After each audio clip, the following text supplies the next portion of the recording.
Okay, for pick up na po. Ang too good to be true. Too good to be true, too good to go. Good to go. $6. Let's go!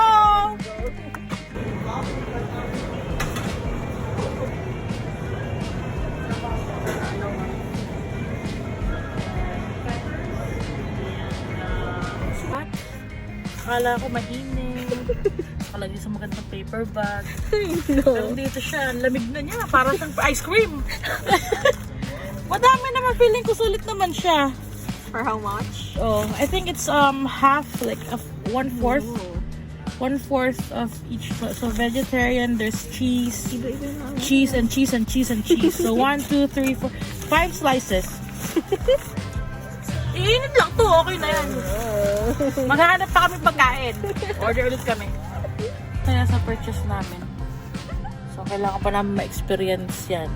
So ngayon, ito nakita namin. Ito kasi mga to, yung mga Tim Hortons, mga muffin lang naman yun. Hindi naman kami masaya din. So nagawin namin ito, shawarma. Shawarma. Pick up from 5 to 10. For original price is $21. It's gonna be $7. Have a surprise bag and enjoy the... Let's do. Okay. Okay, reserve.